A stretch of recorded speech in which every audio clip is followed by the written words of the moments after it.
మన వాక్య ధ్యానార్థముగా మొదటి కొరింథీయులకు రాసిన పత్రిక 7వ అధ్యాయము 23వ వచనమును మన వాక్య ధ్యానార్థముగా ధ్యానించుదాం. For our meditation today, let us turn to 1 Corinthians 7th chapter and verse 23. Ye are bought with a price. Be not ye the servants of men. మీరు విలువ పెట్టి కొనబడిన వారు కనుక మనుషులకు దాసులు కాకుడి. మైక్ దూరం పెట్టండి, విజయం అంత సౌండ్ రాని చూసుకోండి. ఎంత హాల్కి అవసరమైనదో అంతే పెట్టండి. తెలుగులో మరొకసారి చదవండి. మీరు విలువ పెట్టి కొనబడిన వారు కనుక మనుషులకు దాసులు కాకుడి. మీరు విలువ పెట్టి కొనబడిన వారు కనుక మనుషులకు దాసులు కాకుండా ఉండండి అని ఈ వాక్యంలో చదువుతున్నాం. This verse tells us, ye are bought with a price, be not ye the servants of men. తర్వాత గలాతీయులకు రాసిన పత్రిక 5వ అధ్యాయము మొదటి వచనమును కూడా మనం చదివినప్పుడు ఇక్కడ దాస్యము అనే కాడి క్రింద నుండి దేవుడు మనం విడిపించాడు కాబట్టి ఆ యొక్క కాడి క్రింద చిక్కుకొనకూడి అని కూడా చదువుతున్నాం. After that, when we read Galatians chapter 5 and verse 1, we can see that God hath made us free from the yoke of bondage, and therefore we must not be entangled again with it. Stand fast therefore in the liberty wherewith Christ hath made us free, and be not entangled again with the yoke of bondage. ఈ స్వాతంత్రము అనుగ్రహించి క్రీస్తు మనలను స్వతంత్రులుగా చేసి ఉన్నాడు. కాబట్టి మీరు స్థిరముగా నిలిచి మరలా దాస్యముల కాడి క్రింద చిక్కుకొనకుడి. ఇక్కడ క్రీస్తు మనలను స్వతంత్రులుగా చేసి ఉన్నాడు కాబట్టి మీరు స్థిరముగా నిలిచి మరలా దాస్యమును కాడి క్రింద చిక్కుకొనకుడి అని పరిశుద్ధ పౌలు గలాతీయులకు రాసి ఉన్నాడు. Here St. Paul is writing unto the Galatians, saying, stand fast therefore in the liberty wherewith Christ hath made us free, and be not entangled again with the yoke of bondage. ఇక్కడ దాస్యము అనే కాడి అనేది పాపమును చూపిస్తున్నది. Here the yoke of bondage shows sin. మొదటి కొరింథీ 7వ అధ్యాయము 23వ వచనంలో మనుషులకు దాసులుగా ఉండొద్దు అని చదివి ఉన్నాము. In 1 Corinthians 7:23 we have read that we must not be the servants of men. ఇక్కడ ఇప్పుడు చదివిన వాక్యంలో పాపమునకు మనము దాసులుగా ఉండకుండా ఉండమని చెప్పి చదువుతున్నాం. And in this verse here we are reading that we must not be in bondage, we should not be the servants of sin. కొలస్సీయులకు రాసిన పత్రిక 3వ అధ్యాయము 23వ వచనమునందు మనం చదివినప్పుడు When we read in Colossians chapter 3 and verse 23, ఇక్కడ మనము last వాక్యంలో చూస్తున్నాము క్రీస్తునకు దాసులై ఉండాలనేది ఈ లేఖనంలో చదువుతున్నాం. in English in verse 24 at the end we read, for ye serve the Lord Christ. క్రీస్తునకు మనము దాసులై ఉండాలి. We must be the servants of Christ. మనుషులకు దాసులై ఉండకూడదు, పాపమునకు దాసులమై ఉండకూడదు, క్రీస్తునకు దాసులమై ఉండాలి అని కొలస్సీలో రాయబడి ఉన్నది. We must not be the servants of sin, nor should we be the servants of men, but we must be the servants of Christ. This is written in the book of Colossians. రోమా పత్రిక మొదటి అధ్యాయము మొదటి వచనములో మనం చదివినప్పుడు ఇక్కడ పౌలు చెబుతున్నాడు, యేసుక్రీస్తు దాసుడను అని ఇక్కడ పౌలు చెబుతున్నాడు. నేను యేసుక్రీస్తునకు దాసుడను అని చెబుతున్నాడు. In Romans 1st chapter and verse 1, here Paul is saying of himself, a servant of Jesus Christ. మనము పాపమునకు దాసులుగా ఉండవద్దు. We must not be the servants of sin. మనుషులకు దాసులుగా ఉండటము అనేది మనుషులు మనల్ని నడిపించే రీతిగా పాప కార్యములకు ఇతర కార్యాలకు నడిపించే విధముగా మనుషులకు మనం దాసులుగా ఉండొద్దు. ఎవరికి మనం దాసులుగా ఉండాలి అంటే యేసుక్రీస్తునకు దాసులమై ఉండాలనేది లేఖనం మనకు బోధిస్తుంది. The scripture is teaching us that neither should we be the servants of men who can lead us in diverse ways and unto sin, but who must we be servants of? We must be the servants of Christ. అందుకొరకు ఇక్కడ పౌలు చెబుతున్నాడు, యేసుక్రీస్తు నాకు నేను దాసుడను అని చెబుతున్నాడు. That is why St. Paul is saying here that I am a servant of Jesus Christ. అలాగనే మనందరం కూడా దేవునికి దాసులుగా మనం ఉండాలి. In the same way, all of us also must be the servants of Christ. అందరూ చేతులు పైకెత్తి ఒకసారి హల్లెలూయా చెప్పండి. మనము ఎవరికి దాసులమై ఉండాలి అంటే దేవునికి క్రీస్తుకు దాసులమై ఉండాలి. We must be the servants of God and of Christ. పరిశుద్ధ గ్రంథములో దేవునికి దాసులుగా ఉన్న వారి గురించి మనము ఈ దినమున ఒక 6 గురించి ధ్యానించుదాం. Today we are going to meditate upon 6 people who were the servants of God. దేవునికి దాసులుగా ఉన్నవారు వారి జీవితాలలో ఒక ఉన్నతమైన కొన్ని ఆత్మీయమైన కార్యాలు మనం చూస్తున్నాము. Amongst those who are the servants of God, we can see that there are some high spiritual experiences in their life. దేవుని స్తోత్రం. Praise be to God. యోబు గ్రంథములో మొట్టమొదటిగా రాయబడి ఉన్నది. It is first written in the book of Job. యోబు గ్రంథము 1వ అధ్యాయము 8వ వచనాన్ని మనం చదివినప్పుడు ఇక్కడ యోబు దేవునికి ఒక సేవకుడిగా లేకపోతే దాసుడిగా ఉన్నట్లుగా ఈ లేఖనంలో చదువుతున్నాము. When we read in the book of Job, chapter 1 and verse 8, we can read that Job here was a servant unto God. అందుకు యెహోవా నా సేవకుడైన యోబు అని ఇక్కడ దేవుడే చెబుతున్నాడు. That is why God himself is saying here, hast thou considered my servant Job? ఆ లైన్లో మాత్రమే చదవండి. Please read only that line. And the Lord said unto Satan, Hast thou considered my servant Job? అందుకు యెహోవా నీవు నా సేవకుడైన యోబు సంగతి ఆలోచించితివా? ఇక్కడ నీవు నా సేవకుడైన యోబు సంగతి ఆలోచించితివా అని దేవుడు సాతానుతో చెబుతున్నాడు. Here God is saying unto Satan, hast thou considered my servant Job? నా సేవకుడైన యోబు. My servant Job. ఇక్కడ నా సేవకుడైన యోబు అని ఇక్కడ సాతాను దగ్గరనే దేవుడు ధైర్యంగా మాట్లాడుచున్నాడు. Here God is speaking boldly unto Satan and declaring Job as his servant. దేవుని యొక్క నామముకు మహిమ కలుగును గాక. Glory be to the name of the Lord. ఇక్కడ యోబు దేవునికి ఒక సేవకుడిగా లేకపోతే ఒక దాసుడిగా కనబడుతున్నాడు. Here we see that Job was a servant unto God.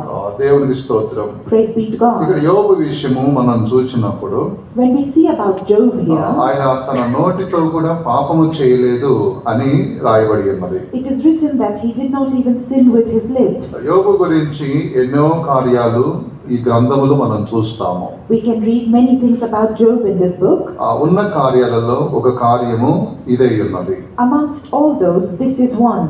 తన నోటితో కూడా పాపము చేయలేదు అని మనం చూస్తున్నాం. We see that Job did not sin with his lips. 2వ అధ్యాయము యోబు గ్రంథము 10వ వచనములో రాయబడి ఉన్నది. This is written in the book of Job, 2nd chapter and verse 10.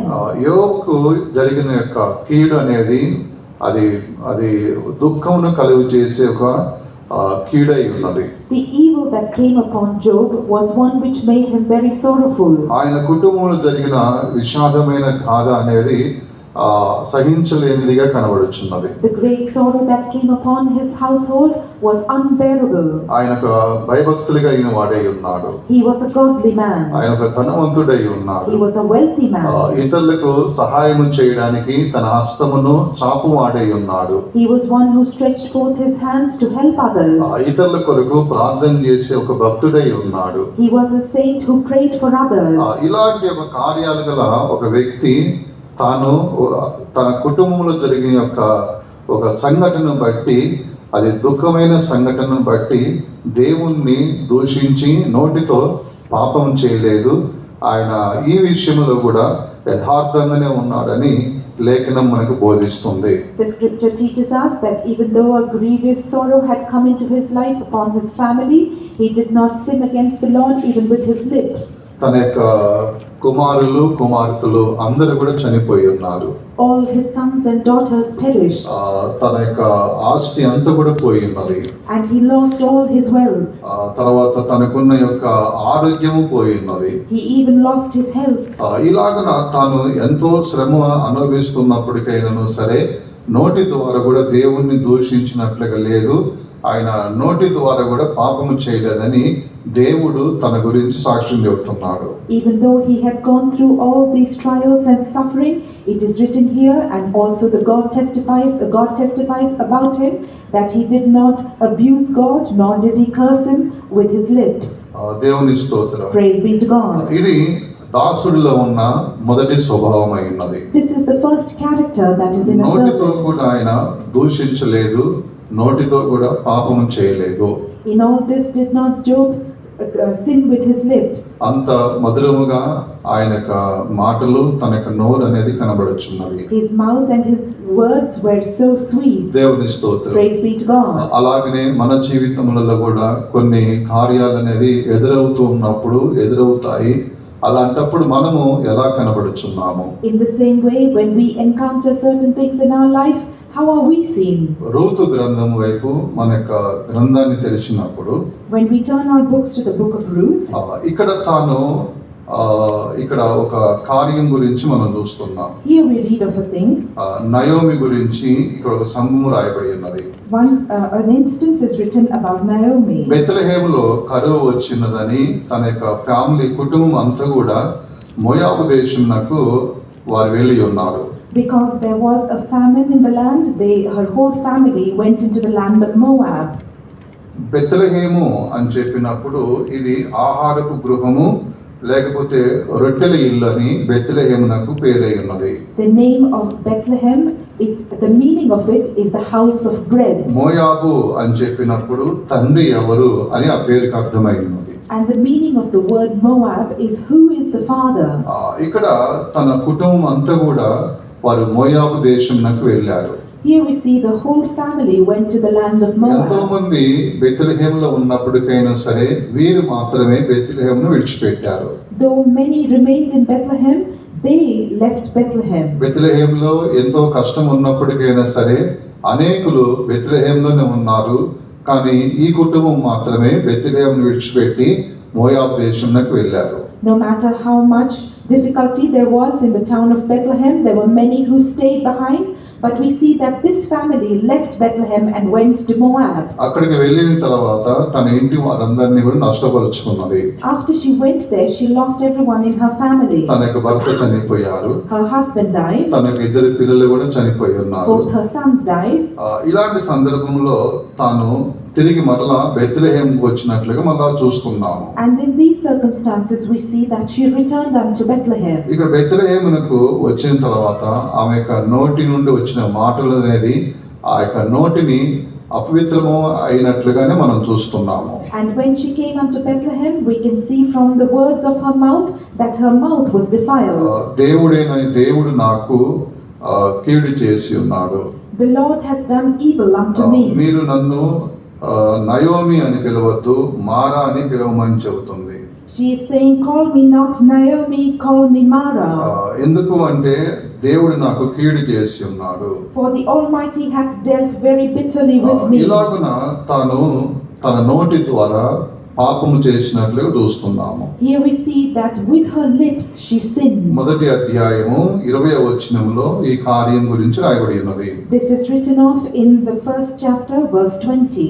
ఆమె సర్వశక్తుడు నాకు చాలా దుఃఖము కలుగు చేసెను గనుక నన్ను నయోమి అనక మారా అనుడి అని చదువుతున్నాం. We read here, call me not Naomi, call me Mara, for the Almighty had dealt very bitterly with me. బెత్లెహేమును విడిచిపెట్టి పొమ్మని దేవుడు ఆమెతో చెప్పలేదు. The Lord did not tell her to leave Bethlehem and go. ఆమె బెత్లెహేమును విడిచిపెట్టి మోయాబునకు వెళ్ళి ఉన్నది. She of her own self left Bethlehem and went to Moab. ప్రార్థన చేసి యాజకుల దగ్గర అడిగి మేము వెళ్ళాలా లేదా అనేది అలా అడిగే యొక్క ఆలోచన అనేది ఆమెకు కనబడడం లేదు. We do not see whether she went to the priests and took their counsel and asked them to pray for her. ఆ కుటుంబానికి ఏదైతే మనసులో వస్తుందో, తలంపులో పుడుతుందో ఆ తలంపులు అనేది దైవజనులతో మాట్లాడి ఇక్కడ ఎక్కువ కరువుగా ఉంది కాబట్టి మేము వేరే దేశానికి వెళ్తున్నాము, అలా ఎల్లుట దేవుని చిత్తమా దేవుని చిత్తం కాదా అని అడగడము అనేది ఇటువంటి అలవాటు లేదు ఆ కుటుంబానికి. అంటే దీన్ని బట్టి మనకు అర్థమవుతుంది వారు యాజకులతో సన్నిహితంగా ఉండే కుటుంబముగా కనబడట్లేదని దీన్ని బట్టి మనం అర్థం చేసుకుంటున్నాం. This family did not have the experience of seeking the counsel of the priests because there was a famine in the land. They did not go and ask the priests if it was a good thing to leave the land and go into a different place. By this we can understand that they did not have a close fellowship with the priests. అలాంటి ఒక స్వభావముతోనే అనేకులు జీవిస్తూ ఉంటారు. There are many who are living with the same వారు character. ఎక్కడికి పోతున్నారో దైవజనులకి ఏంటి వారికి మనసుకు తెలియదు. వారికి నాలెడ్జ్ లో లేకుండానే ఎటుకంటే ఎక్కడికి పోతూ ఉంటారు. The saints of God do not know where they are planning to go or what their counsel is. సేవకులకు దూరంగా ఉంటుంటారు. They stay far away from the servants of God. ఈ కుటుంబం కూడా అలాగనే కనబడుతుంది. This family is also seen the same వారు way. మోయాబు దేశానికి పోవుట అనేది దేవుని చిత్తమా కాదా అని ఒకవేళ ప్రార్థన చేసి కుటుంబంగా ఉన్నదా అంటే అలా కనబడడం లేదు. యాజకులతో అడిగి పోవడం దేవుని చిత్తమా లేదా అని అడగడం అనేది ఉన్నదా, అది కూడా లేదు. అటువంటిది ఏమీ లేకుండానే తన మనసుకు వచ్చినట్టుగానే వారు అందరు కలిసి మోయాబు దేశమునకు వెళ్ళి ఉన్నారు. This family is not seeming to be the family that has prayed in the presence of God to ask if it was his will to go to the land of Moab, nor have they consulted the priests and taken their counsel to ask if it's a good thing to go there. But we see that they made up their own minds according to their own will and went into the land of Moab. ఒకవేళ అడిగినప్పటికైనా యాజకులు ఏదైనా చెప్పారనుకోండి, అది చెయ్యరు. Even if they had sought the counsel of the priests and the priests had asked them to do a certain thing, they would not have done it. ప్రార్థన చేసి దేవుని దగ్గర కనిపెట్టుకునే అనుభవం లేదు. యాజకులతో అడిగి దేవుని చిత్తమా లేదా అడిగి వెళ్ళడము అది లేదు. అంటే ఒకవేళ యాజకులకు తెలిసినప్పటికైనా ఏదైనా ఒక విషయం చెబితే దానికి లోపడతారా అంటే ఈ కుటుంబాన్ని చూస్తే మనకు అర్థమవుతుంది దేవునికి యాజకులకు నోటి మాటకు కూడా లోబడేవారు కాదని మనకు అర్థమవుతుంది. Because this family did not have the experience of praying and tarrying to know what the will of God is, neither to take the counsel of the priests, we can understand that even if the priests had come to know of their intentions and told them a certain thing, they would not have humbled themselves and obeyed the word of the priests. తిరిగి మరలా బెత్లెహేముకు వచ్చినది. She came back unto Bethlehem. మోయాబు దేశంలో చాలా నష్టపడిపోయి ఉన్నది. She lost much in the land of తిరిగి Moab. బెత్లెహేముకు వచ్చినప్పుడు When she returned unto Bethlehem, అందరూ ఆమెను గుర్తుపెట్టారు. everyone recognized her. గుర్తుపట్టి ఆమె దగ్గరికి వచ్చారు. They recognized her and came unto her. Naomi మరలా మన సొంత ఊరికి వచ్చినది. Naomi has returned to her own land. దేవుని ఊరికి వచ్చి ఉన్నది She has come back to the place of అని అందరూ God. కూడా ఆమెను పలకరించడానికి వెళ్ళారు. In this way, everyone went to see వెళ్ళిన her. వెంటనే ఆమె ఏం చెప్పాలి? As soon as they went, what should she say? ఆమె ఏం చెప్పాలి? What should she have said? నేను ఈ విధంగా ఎవరి ఆలోచన అడగలేదు, దేవుని చిత్తం తెలుసుకోకుండా అట్లా వెళ్ళి నష్టపడిపోయాను, ప్రభు నన్ను క్షమించాలి అని అలా చెబితే అందరి యొక్క సానుభూతి ఆమె మీద ఉంటుంది. అలా చేయలేదు. వచ్చిన వెంటనే సర్వశక్తుడు నాకు చాలా దుఃఖం కలుగజేశాడని చెబుతుంది. As soon as they went unto her, she should have said that I did not know what the will of God is, neither did I seek anybody's counsel, but I had gone of my own will, and I have lost much. The Lord should forgive me. If she had said this, she would have gained everyone's solidarity. 21వ వచనములో చూస్తున్నాము, సర్వశక్తుడు నన్ను బాధపరిచెను.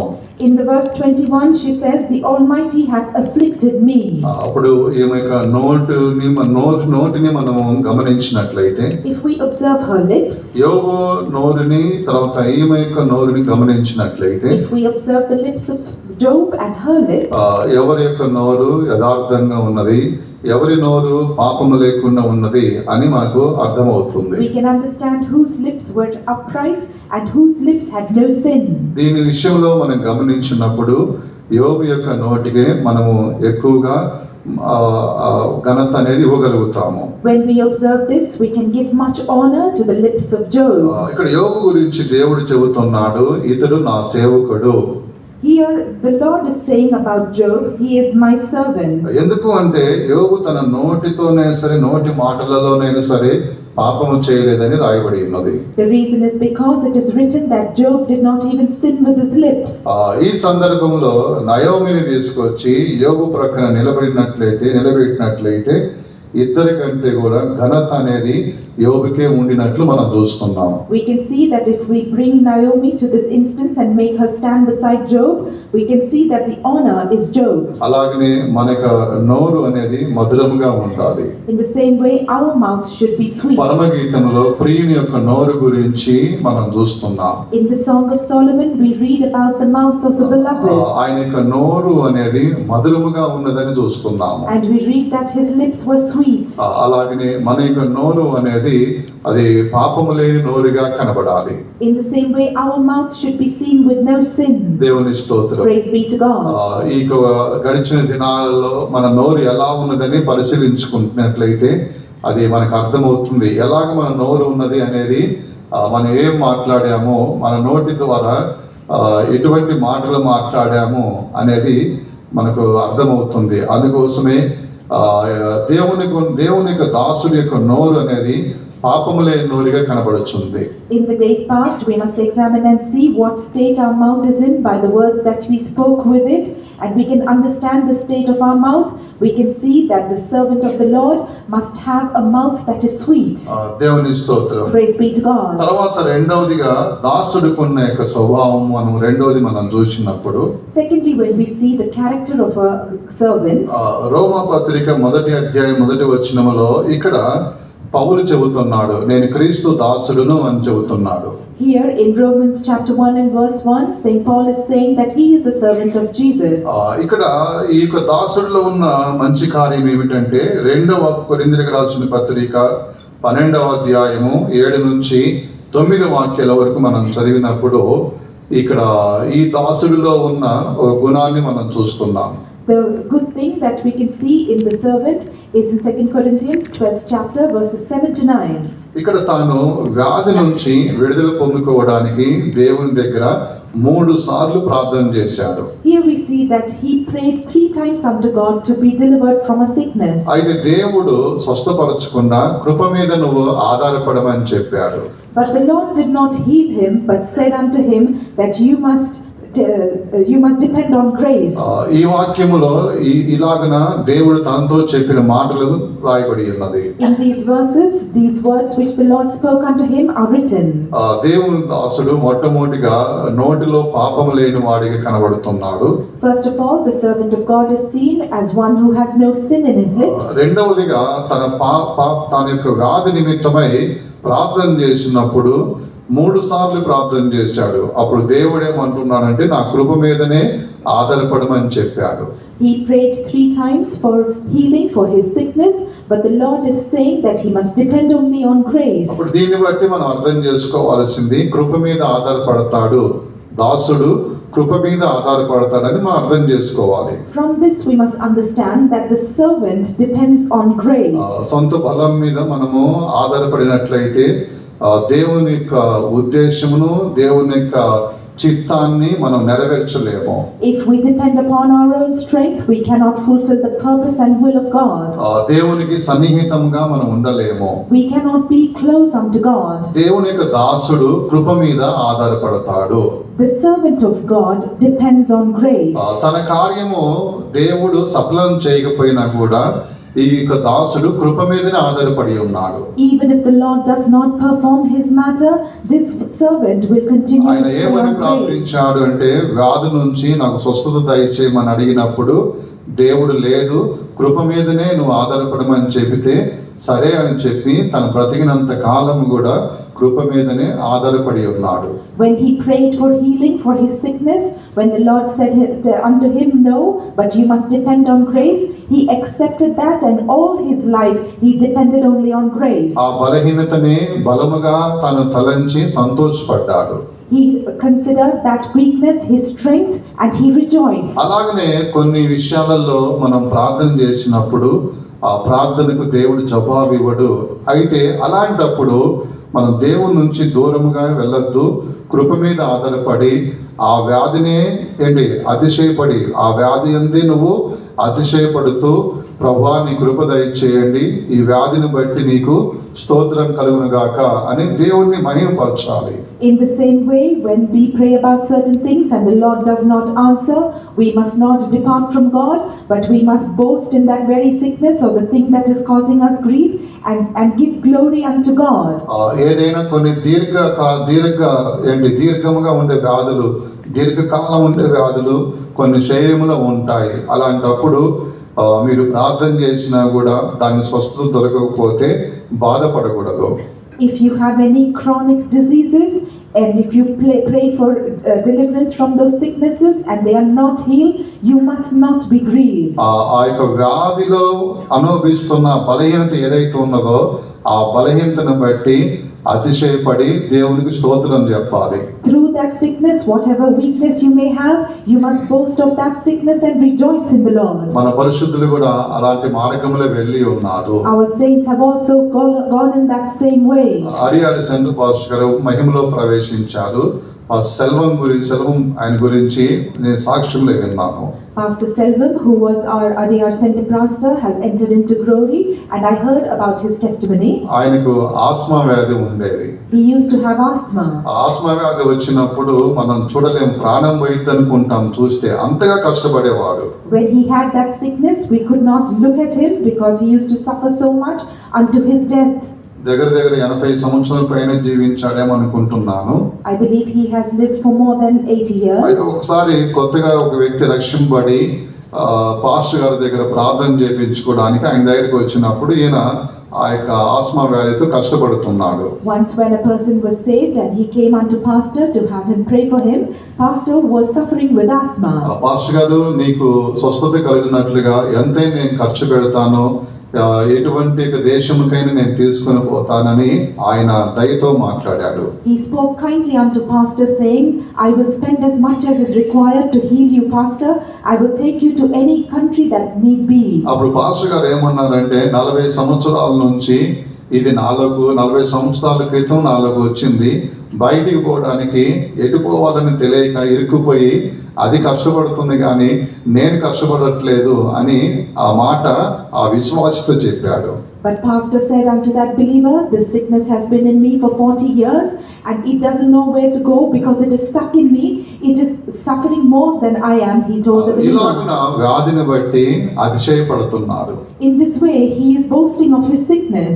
ఏదైతే వ్యాధి చేత అనుభవిస్తున్న బాధ ఉందో ఆ బాధను బట్టి అతిశయపడుతున్నారు, సంతోషపడుతున్నారు, కృప మీద ఆధారపడ్డారు కాబట్టి అలా వ్యాధిలో కూడా దీర్ఘకాలం వ్యాధి ఉన్నప్పటికైనా ఆ వ్యాధిలో సంతోషంగా ఉండి వారి పరుగు ముగించి మహిమలోకి ప్రవేశిస్తున్నారు. Because he was depending only upon grace, he was able to rejoice in his sickness and boast in his suffering, and he was able to finish his race and enter into glory. తర్వాత మరొక pastor గారి యొక్క విషయంలో ఒక సాక్ష్యాన్ని విని ఉన్నాను. About another pastor, I have heard a testimony. ఆయన ఇలాగనే వ్యాధితో బాగా కష్టపడుతున్నప్పుడు చాలా నీరసంగా ఉన్నాడు. అప్పుడు ఏదో ఒక దైవజనుడు వచ్చి చాలా నీరసంగా ఉన్నారు మీరు అని అడిగినప్పుడు, నువ్వు నా శరీరాన్ని చూస్తున్నావు, నాలో ఉన్న సింహాన్ని చూసావా అని చెప్పేసి అలా మాట్లాడి ఉన్నాడు. But this pastor was suffering much with sickness and he was very weary and weak. Therefore another saint of God came and asked him if he was very weak, and the pastor saying, you are only looking at my body but you are not looking at the lion within me. నువ్వు నా శరీరాన్ని చూస్తున్నావు, నాలో ఉన్న సింహాన్ని నువ్వు చూడట్లేదా అని ఆయన చెప్పాడు. He is saying you are looking only at my body but not in the lion that is in me. ఇలాగన మన మూల పితరులు పరిశుద్ధులు అటువంటి కృప మీద ఆధారపడి అటువంటి జీవితాన్ని కొనసాగించారు. In this way our forefathers, our saints, they depended only on grace and finished their race. దీర్ఘకాలము ఏదైనా ఒక వ్యాధి చేత నువ్వు బాధపడితే కృంగిపోవద్దు. If you are suffering from any chronic diseases, do not be bowed నువ్వు low. దేవుని దాసుడివై ఉన్నావు. You are a servant of God. పౌలు దేవుని దాసుడై ఉన్నాడు. Saint Paul was a servant of 3 God. సార్లు ప్రార్థన చేశాడు. He prayed 3 times. ఎంతో మంది ఆయన నుంచి స్వస్థత పొందుకుంటున్నారు. Many received healing from him, ఆయనకి మాత్రం విడుదల లేదు. but he had no ప్రభువా deliverance. నాకు స్వస్థత దయచేయమని అడిగాడు. He asked the Lord, Lord, give me 3 deliverance. సార్లు అడిగినప్పటికైనా దేవుడు చెప్పాడు, కృప మీద ఆధారపడమని చెప్పాడు. Even though he asked 3 times, the Lord told him to depend on grace. ఎప్పుడైతే తను బలహీనుడిగా కనబడుతున్నాడో, When he is weak, ఆ బలహీనత ఎందే ఆయన ఆనందిస్తున్నాడు, అతిశయపడుతున్నాడు. Even in that weakness, he rejoiced and he boasted of it. అలాగనే నీకు వ్యాధి యందు నువ్వు అతిశయపడండి. Therefore, let us glory in our ఆ వ్యాధిని sickness. బట్టి దేవునికి స్తోత్రం చెప్పండి. Let us give praise to God in that sickness. ఇలాగున మనము శ్రమను అనుభవిస్తూ మన మహిమలో ప్రవేశించాలి. In this way, we must go through suffering and enter into glory. మనము దేవుని యొక్క దాసులమై మనము కనబడాలి. We must be seen as the servants of God. దేవుని స్తోత్రం. Praise be to God. దేవుని దాసుడు నోటి నుండి కూడా ఆయన మాటల ద్వారా నోటి నుండి ఆయన పాపము చేయని వాడికి కనబడుతున్నాడు. The servant of God does not even sin with his mouth. తర్వాత కృప మీద ఆధారపడుతున్నాడు. And then he depends upon grace. మూడవది మనం చూసినప్పుడు Thirdly, when we see మూడవదిగా ప్రకటన గ్రంథం 1వ అధ్యాయం 1వ వాక్యములో మనం చదివినప్పుడు ఇక్కడ యోహాను భక్తుడు దేవునికి దాసుడుగా పిలువబడుతున్నట్లుగా చూస్తున్నాం. when we read in Revelation chapter 1 and verse 1, we can see Saint John is called the servant of God. The revelation of Jesus Christ, which God gave unto him to shew unto his servants things which must shortly come to pass, and he sent and signified it by his angel unto his servant John. యేసుక్రీస్తు తన దాసులకు కనపరచుటకు దేవుడు ఆయనకు అనుగ్రహించిన ప్రత్యక్షత, ఈ సంగతులు త్వరలో సంభవింపనై ఉన్నవి. ఆయన తన దూత ద్వారా వర్తమానము పంపి తన దాసుడైన యోహానుకు వాటిని సూచించెను. ఇక్కడ తన దాసుడైన యోహాను అని మనం చూస్తున్నాం. Here it is written his servant John. యోహాను అని చెప్పినప్పుడు ఆ పేరుకి అర్థము యెహోవా కృప అని ఆ పేరుకి అర్థమైనది. The meaning of the name John is the grace of God. యోహాను అని పేరునకు అర్థము యెహోవా కృప అని ఆ పేరుకి అర్థము. The meaning of the name John is the grace of Jehovah. ఇక్కడ యోహాను దేవునికి దాసుడిగా పిలువబడుతున్నాడు. Here John is being called the servant of God. అప్పుడు ఇతరులలో ఉన్న కార్యం మనం చూసినప్పుడు వాక్యము నిమిత్తమై ఆయన శ్రమలను అనుభవించేవాడిగా ఉన్నాడు. The thing that we can see in John is that he suffered much trials because of the word of God. ప్రకటన గ్రంథం 1వ అధ్యాయము 9వ వచనములో రాయబడి ఉన్నది. This is written in Revelation chapter 1 and verse 9. ఇక్కడ శ్రమలలోను రాజ్యములోను ఇక్కడ నాకు పాలు ఉందని చెప్పేసి తాను శ్రమ పడుతున్నట్లుగా వాక్యము నిమిత్తమై అలాగ మనం చూస్తున్నాం. Here he is saying that he is a companion in tribulation and in the kingdom. వాక్యము నిమిత్తము దేవుని యొక్క నామము నిమిత్తమై ఆ యొక్క రాజ్యము నిమిత్తము ఆయన శ్రమలను అనుభవిస్తున్నాడు. He is going through tribulation for the kingdom and from the word of God for the testimony of Christ. అలాగనే మనకు కూడా ఎన్నో శ్రమలు ఎదురవుతూ ఉంటాయి. In the same way, we will also encounter many sufferings. దైవ మార్గంలో వచ్చాం కాబట్టి అనేకమైన శ్రమలు మనము నిందలు అవమానములు ఎదుర్కొంటూ ఉంటాము. Because we have come in God's way, we will also encounter many tribulations, reproaches and reviling. మనము దేవునికి దాసులుగా ఉన్నాము కాబట్టి శ్రమలు అనేది మనకు ఎదురవుతాయి. Because we are the servants of God, we will encounter suffering. దేవుని స్తోత్రం. Praise be to God. నేను సండే స్కూల్ చదువుతున్నప్పుడు అది 10th క్లాస్ సండే స్కూల్ చదువుతున్నప్పుడు కొత్తగా ఒక వ్యక్తి చర్చికి వచ్చాడు. వ్యక్తి అంటే యవనస్తులు నాతో పాటు వ్యక్తి చర్చికి వచ్చాడు. అప్పుడు ఇద్దరం కూడా మంచి ఐక్యం కలిగి ప్రార్థనలో అన్ని కూటాలలో పాల్గొంటూ ఈ విధంగా ఒక సహవాసము ఒక ఐక్యత కలిగి ఉన్నాము. When I was studying in Sunday school in the 10th class, there was another youth brother who came along with me, and we used to attend all meetings together and pray together, and we had a good fellowship between each other.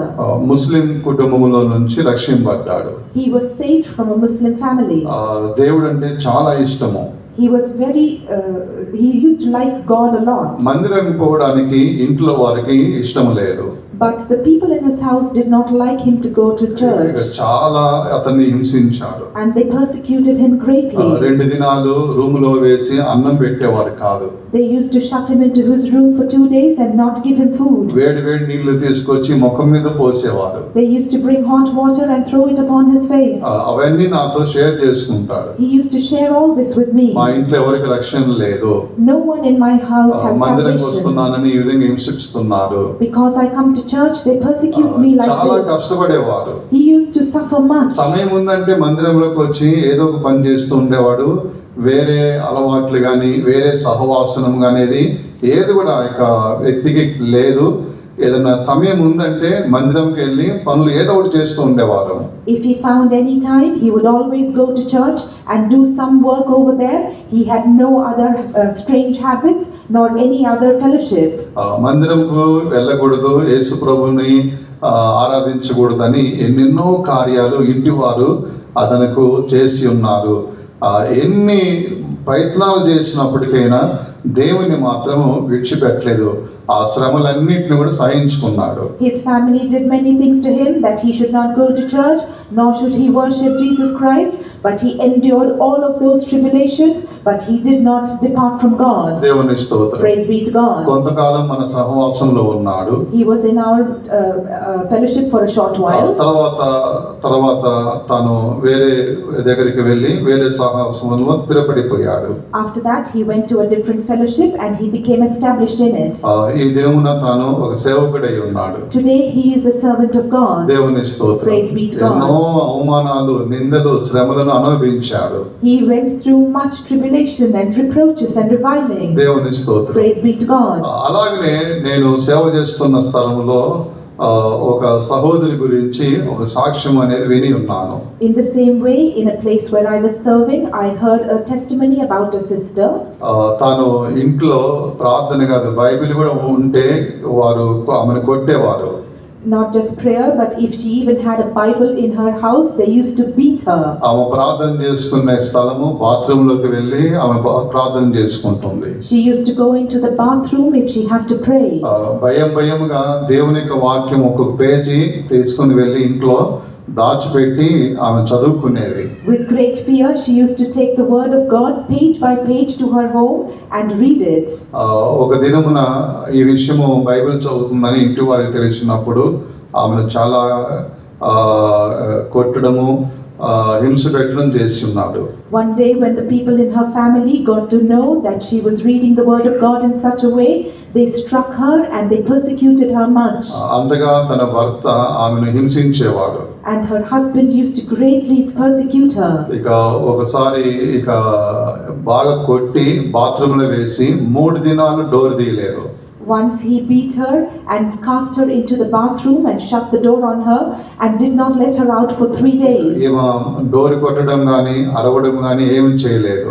She did not smite the door, nor did she call out. బాత్రూంలో చనిపోయి ఉందేమని ఆయనకి doubt వచ్చి తలుపు తీశాడు.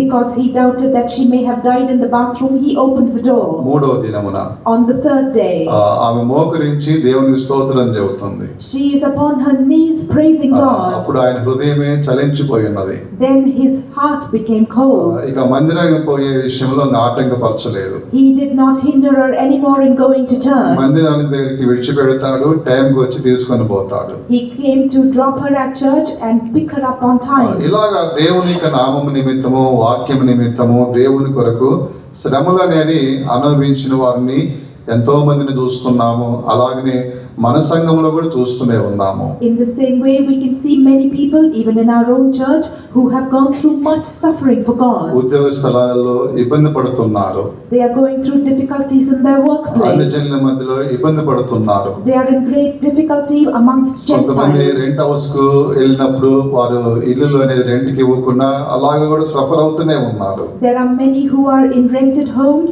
who are not being given their home, and they are suffering much. అవన్నిటిని కూడా మీరు చులకనగా తీసుకోండి. You must take all of that lightly. దేవుని స్తోత్రం. Praise be to God. ఎందుకు అంటే మనం క్రీస్తు యొక్క దాసులమై ఉన్నాం కాబట్టి ఇవన్నీ ఎదురవుతూ ఉంటాయి. The reason being that we are the servants of God and of Christ, therefore we encounter all this. యోహాను చెప్పాడు, నేను దేవునికి దాసులనై ఉన్నాను అని చెబుతున్నాడు కాబట్టి ఆయనకు ఇటువంటి శ్రమలు అనేది ఎదురై ఉన్నవి. Because John said that he was the servant of God, all of these tribulations came ఇప్పుడు upon ఈ him.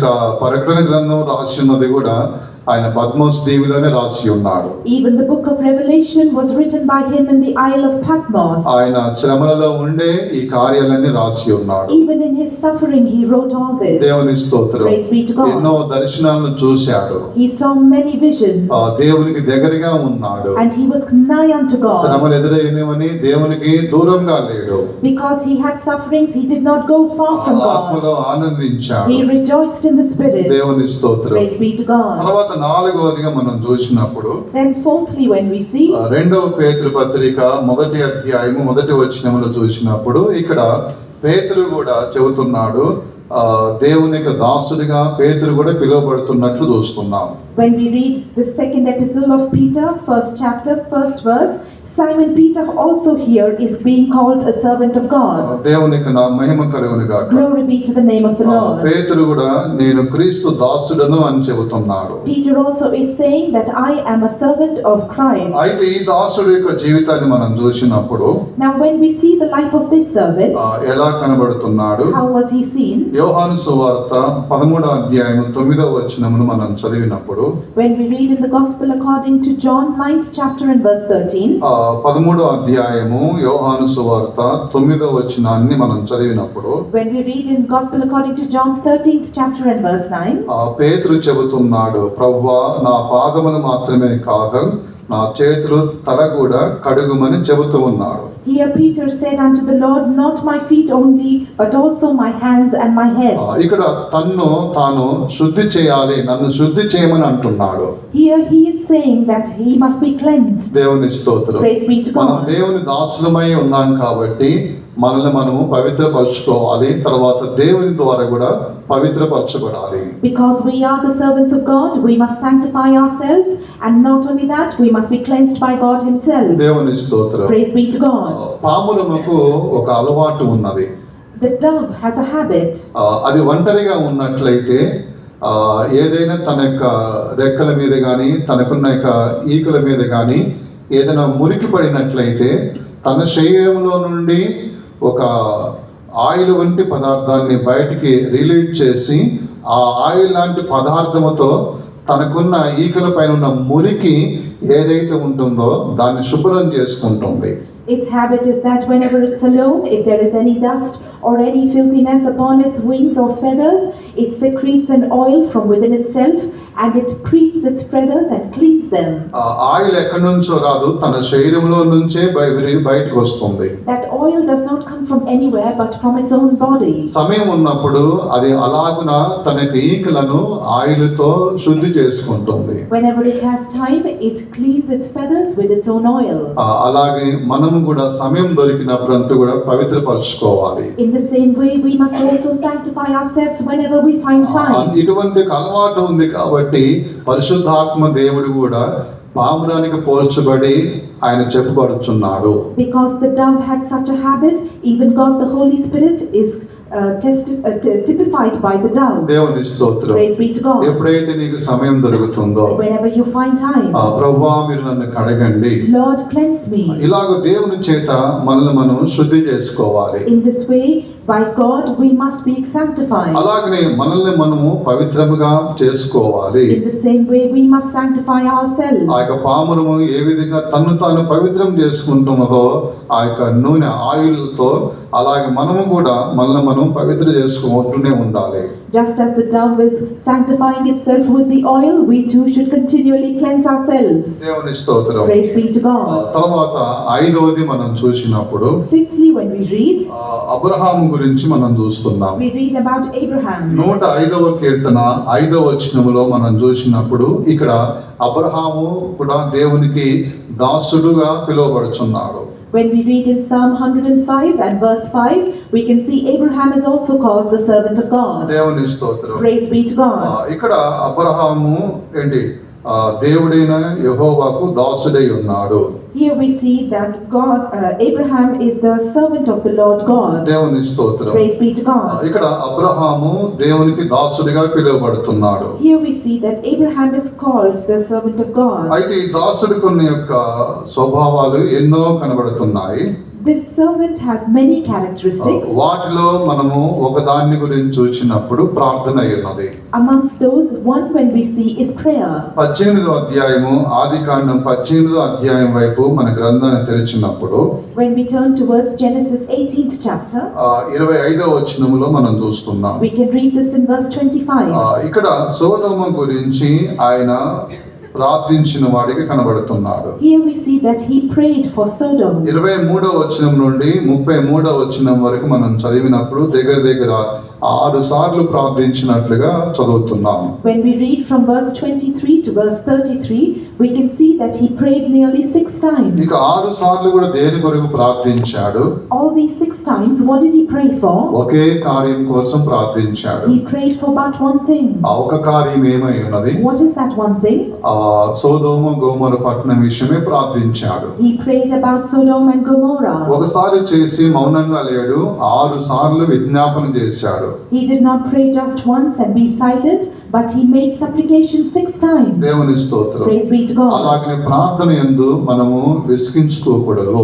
In the same way, we must not be vexed in prayer. మీ కార్యాల కొరకు ఒకసారి కాదు, 6 సార్లు కాదు, ఎన్ని సార్లైనా జరిగేంత వరకు ప్రార్థిస్తూనే ఉండాలి. For your matters, not one time or 6 times, but until it come to pass, you must continue to pray. అందుకొరకు యేసు ప్రభు కూడా సువార్తలలో మనం చూస్తున్నాము, ఒక విధవరాలు గురించి రాయబడి ఉన్నది. In the same way, we can see what Jesus said about a widow in the Gospel. ఆయన ఉపమానంగా విధవరాలు గురించి చెప్పాడు. He spoke about the widow in a parable. దేవునికి భయపడక ప్రజలను లక్ష్య పెట్టక ఉన్న ఒక అధికారి గురించి రాయబడి ఉన్నది. We read about a judge who did not count God nor men. ఇక విధవరాలు అనుదినము వెళ్ళి ఆయన దగ్గర న్యాయం తీర్చుము నాకు అని విజ్ఞాపన చేస్తున్నది. This widow was going unto him every day and asking him to judge towards her. అనేకమైన కార్యాల కోసం కాదు, దినదినము కూడా మాటి మాటికి వెళ్ళి ఒకే కార్యం కొరకే ఆయన్ను బలవంతం చేస్తుంది. She did not go for many things, but every day she went about the same matter and she was constraining him. ఆ అన్యాయస్తుడైన ఆ అధికారి ఆయన మనసు మార్చుకొని, నేను ఎవరికి భయపడను, ఎవరిని లక్ష్య పెట్టను, కానీ ఇలాగ మాటి మాటికి వచ్చి ఆమె నన్ను విసిగిస్తున్నది కదా అని ఆమెకు సహాయం చేస్తాడు.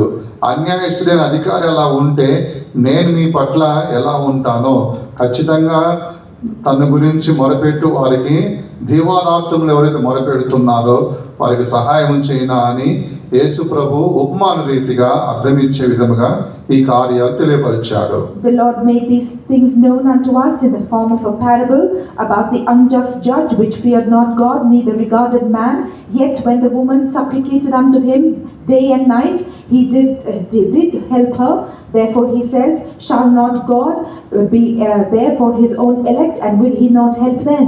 కాబట్టి మనము అనుదినము కూడా ప్రార్థించే విషయము అది మీకు ఒక కార్యమే కావచ్చు, జరిగేంత వరకు విసుక్కోకుండా ప్రార్థించండి. Therefore we must also be steadfast in our prayer, and day and night we must give supplication for the thing until it is done. దేవుని స్తోత్రం. Praise be to God. ఆరవది మనం చూసినప్పుడు 6:3 when we read, అపోస్తలుల కార్యములు 4వ అధ్యాయము 28వ వచనములో మనం చూస్తున్నాం. we read that in Acts of the Apostles 4th chapter and verse 28. ఇక 28వ వచనములో ఇక్కడ దాసుడి గురించి రాయబడి ఉన్నది. It is written about a servant in verse 28. ఈ దాసుడు ఎవరై ఉన్నారు? Who is this servant? యేసుక్రీస్తు మనం చూస్తున్నాం. We see that it is our Lord Jesus. నీ పరిశుద్ధ సేవకుడైన యేసు అని రాయబడి ఉన్నది.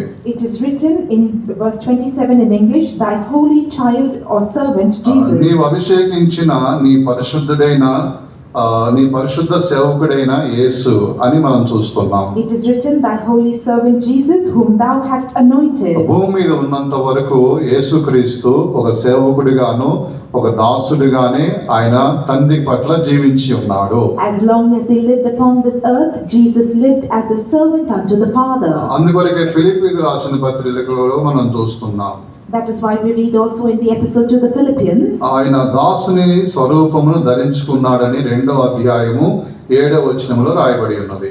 In 2nd chapter verse 7 we read that he took upon himself the form of a servant. ఇక్కడ దేవుని పట్ల ఆయన భూమి మీద జీవించినంత కాలము కూడా దేవుడు పంపించాడు. తండ్రిని దేవుడు భూమి మీద కూడా ఆయన ఒక దాసుడు వలె కనబడి ఉన్నాడు. The Father God sent him onto this earth, and as long as he lived on this earth, he lived as a servant. ఈతనుకున్న యేసు ప్రభు గురించి మనం చూసినప్పుడు ఎన్నో కార్యాల గురించి మనం చూడవచ్చును. We can read and see many things about Lord Jesus. కానీ ఇక్కడ మనం చూసినప్పుడు But here when we see Philippi పత్రిక 2వ అధ్యాయంలో మనం చదివినప్పుడు ఇక 7వ వచనములోనేమో ఆయన దాసుడి యొక్క స్వరూపము ధరించుకున్నాడని రాయబడి ఉన్నది. 8వ వచనములో మనం చూసినప్పుడు తన్ను తాను విధేయత చూపించి తగ్గించుకున్నాడు అని మనం చూస్తున్నాం. in Philippians chapter 2 and verse 7 it is written that he took upon him the form of a servant, and in verse 8 he said that he humbled himself. ఇక్కడ విధేయతను చూపించి తగ్గించుకున్నాడు. He was obedient and he humbled himself. విధేయత ఉన్నది, తర్వాత తగ్గింపును మనం చూస్తున్నాం. He was obedient and he was also humble. మహిమగల దేవుడై ఉన్నాడు. He was the glorious God. భూమి ఆకాశం సృష్టించిన సృష్టికర్త అయి ఉన్నాడు. He was the creator who created heaven and earth. ఆయన నోటి మాట ద్వారానే సర్వమును సృష్టించాడు. Through the word of his mouth all things were created. ఎవరు ప్రవేశించలేని మహిమలో ఆయన నివసించువాడై ఉన్నాడు. He was the one who dwelt in glory which no one could enter. కోట్ల కొలది దూతలు ఆయనను ఘనపరుస్తూ ఉంటారు, మహిమపరుస్తూ ఉంటారు. Crores of angels were glorifying him and honoring him. భూమి క్రింద గాని భూమి మీద గాని ఆకాశమందు గాని ఏ దేవుడు లేడు, ఆయనే దేవుడై ఉన్నాడు. There is no other God upon the earth or under it or in the heavens but him. మనుషుల యొక్క అతిక్రమములను క్షమించువాడై ఉన్నాడు. He is the one who forgave the iniquity of man. వేల మందికి ఆయన కృప చూపువాడు, దయ చూపువాడై ఉన్నాడు. He is the one who showeth compassion and mercy towards thousands of people. ఇలాగున మన దేవుని గురించి ఎన్నెన్నో కార్యాలు మనం మాట్లాడవచ్చును. We can speak many things about our God in కానీ this భూమి way. మీదకి వచ్చినప్పుడు దాసుడిగా ఉండి తన్ను తాను తగ్గించుకున్నాడు. But when he was on this earth, he took on the form of a servant and he humbled himself. దేవుని స్తోత్రం. Praise be to God. ఇక్కడ భూమి మీద ఉన్నప్పుడు ఆయన ఏ విషయంలో కూడా అతిశయపడలేదు, తగ్గించుకున్నాడు. When he was on this earth, he was not proud about anything, but he humbled himself. దాసుడికి ఉండే మనసు ఇదే ఉన్నది. This is the mind of a servant. దేవుని స్తోత్రం. Praise be to God. అలాగే మనము కూడా తగ్గించుకోవాలి. In the same way, we must humble ourselves. తగ్గింపు లేకపోతే గర్వం అనేది మనల్ని ఏలుబడి చేస్తుంది. If we do not have humility, then pride will rule over us. అదే ప్రకటన గ్రంథములో ఆత్మతో మనం ఆరాధిస్తున్నప్పుడు చెప్పిన మాట అదే ఉన్నది.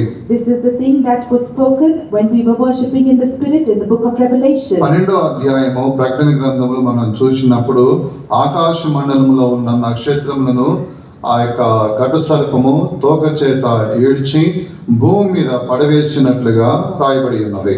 We read in Revelation 12th chapter that the great dragon drew the third part of the stars of heaven and did cast them to the earth with his tail. 4వ వాక్యంలో రాయబడి ఉన్నది. This is written in the 4th verse. దాని తోక ఆకాశ నక్షత్రములలో 3వ భాగమును ఈడ్చి వాటిని భూమి మీద పడవేసెను అని చదువుతున్నాం. We read, his tail drew the third part of the stars of heaven and did cast them to the earth. భూమి మీద పడిన తర్వాత ఎవరు కూడా లేపలేదు.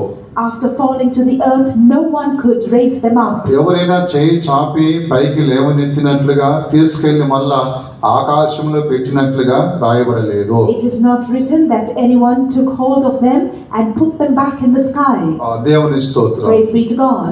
ఎందుకు అంటే ఇవి ఆకాశంలో కనబడుతున్నాయి. The reason is because they are seen in the heavens. ఈ నక్షత్రములు ఎక్కడ కనబడుతున్నాయంటే ఆకాశంలో కనబడుతున్నాయి. These stars are seen in heaven. కానీ మనము ప్రకటన గ్రంథంలో మనం చూసినప్పుడు But when we read in the book of Revelation, ఇక్కడ ఉన్న కొన్ని నక్షత్రములు మనం చూస్తే ఆయన చేతిలో కనబడుతున్నాయని మనం చూస్తున్నాం. we can read that there are some stars which are seen in his hand.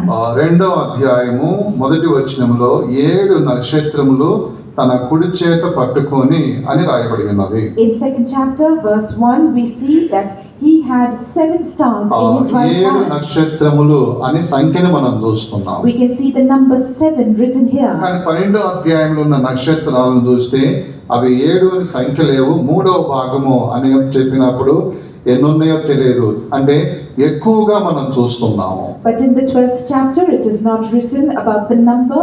It just mentioned that it is a third part of the stars, which means it shows a multitude of stars. కానీ మనము దేవుని చేతిలో నుండి బయటకు వచ్చి ప్రకాశించకూడదు.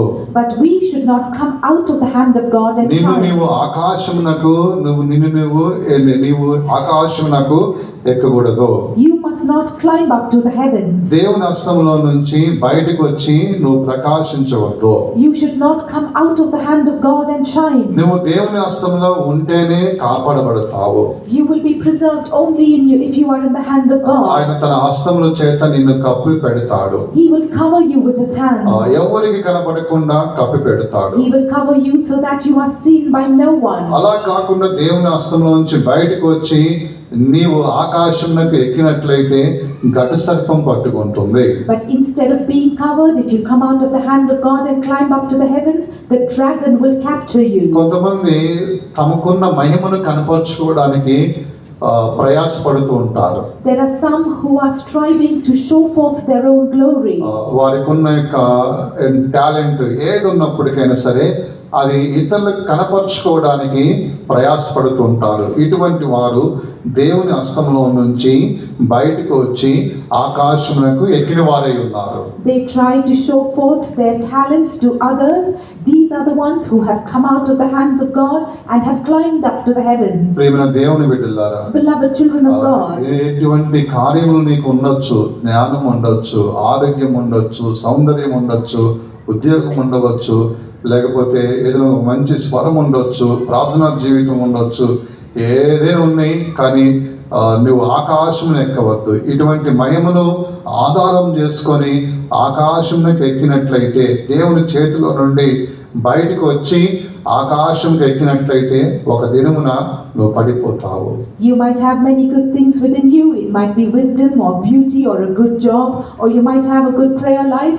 Whatever it may be, if you depend on your own glories and if you come out of the hand of God and climb up to the heavens, one day you will fall. నీ మహిమను చూసుకొని ఇతరులను తక్కువ చూపుతో చూస్తూ మాట్లాడవద్దు.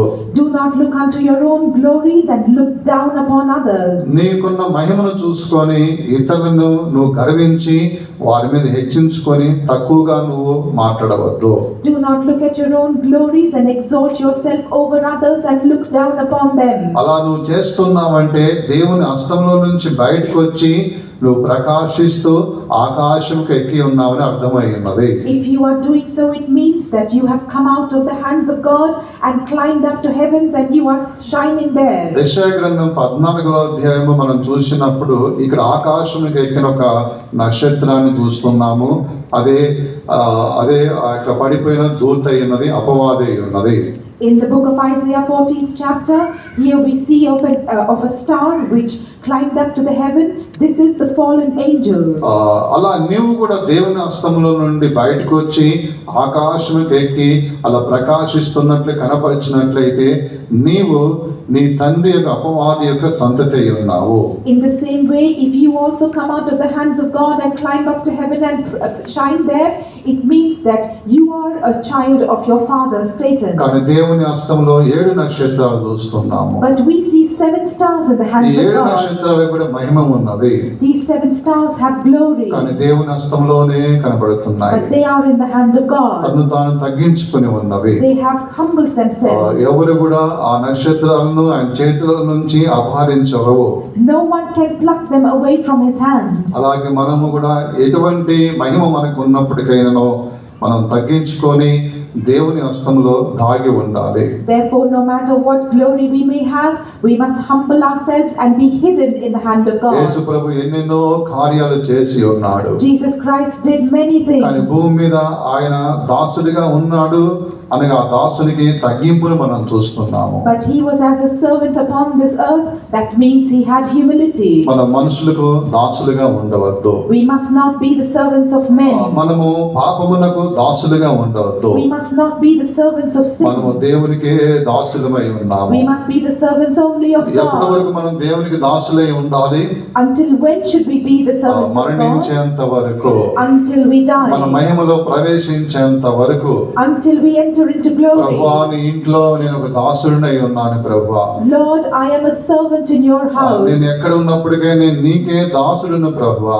No matter where I am only your servant, నువ్వు Lord. చెప్పిందే నేను చెయ్యాలి ప్రభువా. I should only do what you say. నేను నిన్నే గణపరచాలి I ప్రభువా. should only honor you, Lord. నేనే నీకు దాసుడినై ఉన్నాను. I am your servant. ఇలాంటి ఒక మనసు కలిగి మనం జీవించాలి. We must live with this kind of mind. దేవుని స్తోత్రం. Praise be to God. ఆరుగురు గురించి మనం ఇప్పుడు ధ్యానించాము. We have meditated about 6 people. మొట్టమొదటిగా యోబు దేవునికి దాసుడిగా ఉన్నాడు. Firstly, Job was a servant of ఈ God. దాసుడు నోటితో కూడా పాపము చేయలేదు. This servant did not sin with his lips. తర్వాత పౌలు దేవునికి దాసుడిగా ఉన్నాడు. Next, Paul was a servant of God. అయితే వ్యాధి కోసము ప్రార్థించినప్పుడు దేవుడు కృప మీద ఆధారపడమని చెబితే దీర్ఘకాలం వ్యాధితోనే ఉండి దేవుని యొక్క కృప మీద ఆధారపడి ఆ వ్యాధికు ఏదైతే బలహీనత పరుస్తుందో ఆ బలహీనతను బట్టి అతిశయపడి ఉన్నాడు. Even though he prayed for healing for his sickness, when the Lord told him to depend on grace, for a long time he depended on grace, and even in his sickness he rejoiced and boasted of his weakness and sickness. మూడవదిగా యోహాను దాసుడిగా ఉన్నాడు. Thirdly, John was a ఆయన servant. శ్రమపడే విషయముకు తన్ను తాను అప్పగించుకున్నాడు. In the matter of tribulation and suffering, he submitted ఆ himself. శ్రమలతోనే ఆయన తను మహిమలో ప్రవేశించాడు. And even in those suffering, he entered into glory. నాలుగవదిగా పేతురు దాసుడిగా పిలువబడి ఉన్నాడు. Fourthly, Peter was called the servant of ఆయన God. తను తాను ప్రభువా నన్ను కడుగుము అని చెప్పాడు. He said, Lord, cleanse me. ఐదవదిగా అబ్రహాము దేవునికి దాసుడిగా పిలువబడి ఉన్నాడు. Fifthly, Abraham was a servant of God. ప్రార్థన ఎందు విసిగించుకోకుండా ప్రార్థించేవాడిగా ఉన్నాడు. He was one who prayed without ceasing or being తర్వాత vexed. ఆరవదిగా యేసుక్రీస్తు దాసుడిగా పిలువబడి ఉన్నాడు.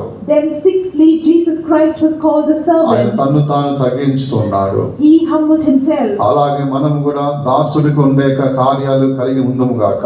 Therefore, let us all also have the characters of a అందరం కూడా servant. కళ్ళు మూసుకుందాం. Let us all close our eyes. 2 నిమిషాల కూటాన్ని ముగిస్తాను. I will finish this meeting in 2 అందరూ minutes. వీలైన వారందరూ నిలువు మోకాళ్ళు All వేసి those who can, let us stand on ప్రభువా our నేను feet. నీకే దాసుడినని చెప్పండి. Let us say, Lord, I am a servant only unto మన you. మూల పితరులు ఏ విధంగా దాసులుగా ఉండి మంచి మంచి స్వభావాలు కలిగి ఉన్నారో అలాగే మనము కూడా అటువంటి కార్యాలు ధరించుకుందాము గాక.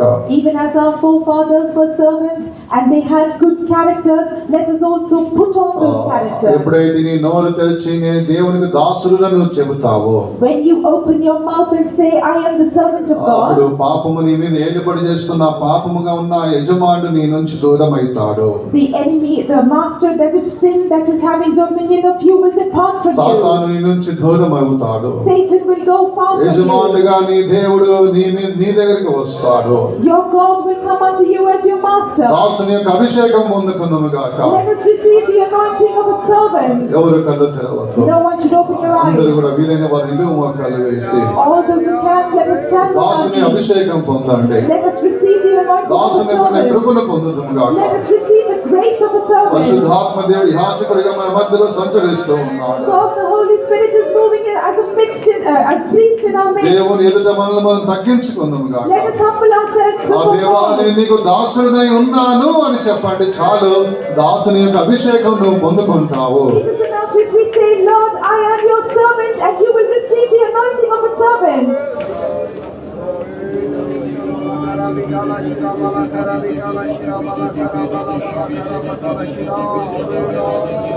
హల్లెలూయా హల్లెలూయా హల్లెలూయా ఆమేన్. స్తోత్రం స్తోత్రం స్తోత్రం స్తోత్రం. నీ గర్వము ఏదైతున్నదో అది నిన్ను అణిచివేస్తుంది. Whatever pride you may have will be subdued. అందరూ కూడా దేవుని ఎదుట తగ్గించుకుందాము గాక. Let us all humble ourselves. అప్పుడే దాసుని అభిషేకం నువ్వు It పొందుకుంటావు. is only then that you will receive the దాసుని anointing of a servant. అభిషేకముతోనే నువ్వు ఆ యొక్క స్త్రీ యొక్క గర్భంలో మగ శిశువుగా ఉంటావు. And with the anointing of a servant, you will be as the man child in the womb of the woman. అందరూ కూడా దాసుని అభిషేకం పొందుకుందాము గాక. Let us all receive the anointing of a servant. హల్లెలూయా హల్లెలూయా హల్లెలూయా ఆమేన్. శుభదినములు. హల్లెలూయా హల్లెలూయా హల్లెలూయా హల్లెలూయా ఆమేన్. స్తోత్రమయ్యా హల్లెలూయా హల్లెలూయా శుభదినములు. దేవా హల్లెలూయా హల్లెలూయా ఆమేన్ స్తోత్రం స్తోత్రం స్తోత్రం స్తోత్రం స్తోత్రం హల్లెలూయా హల్లెలూయా హల్లెలూయా హల్లెలూయా నీ చిత్తము చేయుటకు నన్ను నీకు సహాయించెగా నీ చిత్తము చేయుటకు నన్ను నీకు సహాయించెగా నా పరుగును పుట్టించి నీ సన్నిధిలో నిలచెదను నా పరుగును పుట్టించి నీ సన్నిధిలో నిలచెదను నీ చిత్తము చేయుటకు నన్ను నీకు సహాయించెగా నీ చిత్తము చేయుటకు నన్ను నీకు సహాయించెగా నా పరుగును పుట్టించి నీ సన్నిధిలో నిలచెదను నా పరుగును పుట్టించి నీ సన్నిధిలో నిలచెదను నా పరుగును పుట్టించి నీ సన్నిధిలో నిలచెదను నా పరుగును పుట్టించి నీ సన్నిధిలో నిలచెదను నా పరుగును పుట్టించి నీ సన్నిధిలో నిలచెదను హల్లెలూయా హల్లెలూయా ఆమేన్ స్తోత్రం స్తోత్రం స్తోత్రం స్తోత్రం స్తోత్రం స్తోత్రం స్తోత్రం ఆమేన్ దాసుని యొక్క మనసు కలిగి అనుదినం జీవించడానికి ప్రభు సహాయం చేయనట్లుగా చేతులు పైకెత్తి దేవాది దేవునికి స్తోత్రించదము praise the Lord praise the Lord praise the Lord praise the lord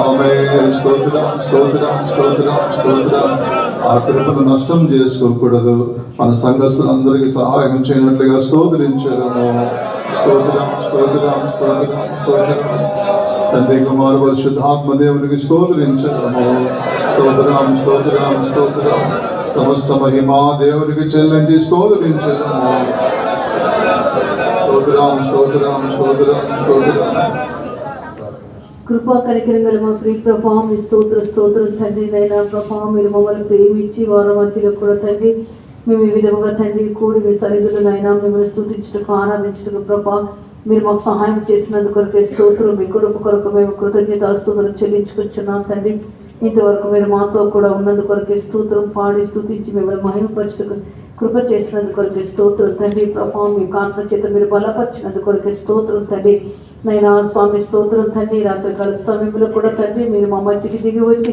మీ వాకుల ద్వారా తండ్రి మీరు మాతో మాట్లాడి ఉన్నందుకు కొరకే స్తోత్రం ప్రభా స్వామి మేము విలువ పెట్టి కొనబడి ఉన్నాం కనుక తండ్రి నైనా దాస్యపు కాడి కింద చిక్కకుండా ప్రభా స్వామి పాపపు కాడిలో మేము ఉండకుండా తండ్రి పాపమునకు దాసులుగా కాకుండా ప్రభా నైనా స్వామి స్తోత్రం మేము ఉండుటకు సహాయం చేయండి మనుషులకు మేము దాసులుగా కాకుండా దేవునికి దాసులుగా ఉండుటకు తండ్రి మేము పిలువబడి ఉన్నాం తండ్రి మీకు స్తోత్రాలు ప్రభా అవును తండ్రి నాయన మీకు దాసులుగా మేము జీవించటకు తండ్రి మీరు కృప దయచేయమని అడుగుచున్నాం యోబు ఏ విధముగా తండ్రి దేవుని చేత తండ్రి దాసుడుగా పిలువబడి ఉన్నాడు తండ్రి ప్రభా అవును తండ్రి తన నోటితో కూడా ఎటువంటి ప్రభాస్వామి పాపము చేయలేదు దూషించలేదు ప్రభా నైనా ప్రభాస్వామి స్తోత్రం తండ్రి నాయన మేము కూడా అదే విధంగా తండ్రి నాయన జీవించుటకు తండ్రి మీరు కృప దయచేయమని మీ కృపగల హస్తములు సమర్పించుకొంచున్నాం స్వామి మా నోటి ద్వారా తండ్రి నైనా మిమ్మల్ని నైనా స్తుతించుటకును గణపరచుటకును మీరు మాకు సహాయం చేయమని అడుగుచున్నాం తండ్రి మీకు స్తోత్రం పౌలు కూడా తండ్రి దేవునికి దాసుడుగా పిలువబడి ఉన్నాడు ప్రభా స్వామి స్తోత్రం తండ్రి అవును తండ్రి తన వ్యాధిలో కూడా తండ్రి నైనా ప్రార్థించినప్పుడు తండ్రి తన ప్రభాస్వామి కృప మీద ఆధారపడ్డ ప్రభా మీరు సహాయం చేసి ఉన్నారు ఆ కృప చేతనే తండ్రి అంతవరకు జీవించున్నాడు ప్రభా మేము కూడా మా వ్యాధిలో మేము నైనా అతిశయపడటకున్న తండ్రి కృపలో మేము ఆధారపడ్డ ప్రభా మీరు మాకు సహాయం చేసి నడిపించమని అడుగుతున్నాం తండ్రి మీకు స్తోత్రం పౌలు ఏ విధముగా తండ్రి దేవుని చేత దాసుడుగా పిలువబడి ఉన్నాడు తండ్రి నైనా అవును ప్రభాస్వామి స్వామి స్తోత్రం. తను తాను కడగబడటకు ప్రభా దేవునికి అప్పగించుకున్నాడు, పవిత్రపరచుకున్నాడు, శుద్ధీకరించుకున్నాడు, పరిశుద్ధపరచబడి ఉన్నాడు తండ్రి. అవును, మేము కూడా విధముగా జీవించుటకు తండ్రి మీరు సహాయం చేయమని అడుగుచున్నాం తండ్రి. మీకు స్తోత్రం. యోహాను కూడా ప్రభా దేవుని యొక్క దాసుడుగా పిలువబడి ఉన్నాడు తండ్రి. శ్రమల నిమిత్తము నైనా ప్రభా స్వామి దాసుడుగా పిలువబడి శ్రమపడి ఉన్నాడు ప్రభా. ఆ శ్రమల్లో తండ్రి దేవుని యొక్క మహిమను ప్రభా చూసినాడు, మహిమలో ప్రవేశించినాడు తండ్రి. మేము కూడా తండ్రి దేవుని నిమిత్తము వాక్యము నిమిత్తము శ్రమ పడటకును తండ్రి నైనా మహిమలో ప్రవేశించటకు తండ్రి మీరు మాకు సహాయం చేసి నడిపించమని అడుగుచున్నాం తండ్రి ప్రభా. మీకు స్తోత్రం. అబ్రహాం ఏ విధముగా దేవునికి దాసుడుగా పిలువబడి ఉన్నాడో తండ్రి నైనా ప్రార్థనలో ప్రభా పోరాడు తండ్రి తన కార్యం సఫలపరచే వరకు దేవుని యొక్క నైనా మొర్రపట్టి ప్రార్థించినాడు నైనా. మేము కూడా నైనా ఆ విధముగా తండ్రి ప్రార్థించడానికి ప్రార్థన ఆత్మను దయచేయమని అడుగుచున్నాం తండ్రి. అన్నిటికంటే ముఖ్యంగా ప్రభా స్వామి స్తోత్రం నైనా. యేసుక్రీస్తు కూడా ప్రభా స్వామి దాసుడుగా నైనా స్వామి భూమి మీదకి దిగి వచ్చినాడు ప్రభా నైనా. దాస్యపు స్వరూపమును ధరించి ఉన్నాడు ప్రభా స్వామి స్తోత్రం నైనా. నైనా తను తాను తగ్గించుకుని ఉన్నాడు ప్రభా, తను తాను అప్పగించుకుని ఉన్నాడు ప్రభా. అవును, మేము కూడా తండ్రి ఏ విషయంలో గర్వపడకుండా ప్రభా స్వామి స్తోత్రం నైనా మీ యొక్క కృపకు నైనా మేము అప్పగించుకుని తండ్రి నైనా నైనా మమ్మల్ని మేము తగ్గించుకున్నట్టు సహాయం చేయమని అడుగుచున్నాం స్వామి స్తోత్రం తండ్రి నైనా. మీ యొక్క హస్తములో మేము ఉండుటకు ప్రభా మీరు మాకు సహాయం చేయండి నైనా. అంతవరకు మరణం వరకు మీ హస్తములో ఉండి ప్రభా స్వామి స్తోత్రం నైనా. మేము కూడా తండ్రి నైనా ప్రభా ఈ విధమైన దాసులుగాను ప్రభా స్వామి యొక్క స్వభావములు ధరించుకుని జీవించుటకు దేవుని ప్రభా స్వామి స్తోత్రం తండ్రి దర్శించుటకు ప్రభు సహాయం చేయమని మీ హస్తములో సమర్పిస్తున్నాం. తీసుకొచ్చిన బిడ్డల కొరకే స్తోత్రం, ఆశీర్వదించినందుకు కొరకే స్తోత్రం. తిరుగు ప్రయాణం మీ బిడ్డలతో కూడా ఉండమని అడుగుచుని వారిలో జరిగిన కూటములన్నింటినీ ఆశీర్వదించండి. ఏ విధంగా అయితే మమ్మల్ని పరిశుద్ధపరిచి మహిమగల రాకడ కొరకు సిద్ధపరచమని యేసుక్రీస్తు నామములో వేడుకొంచున్నాం తండ్రి. స్తోత్రం స్తోత్రం స్తోత్రం స్తోత్రం. మన ప్రభువైన యేసుక్రీస్తు యొక్క కృపయు తండ్రి యొక్క ప్రేమ పరిశుద్ధాత్మిక సహవాసము మనకును పరిశుద్ధులకును ప్రభు రాకడ వరకు తోడే ఉండును గాక. హల్లెలూయా హల్లెలూయా హల్లెలూయా.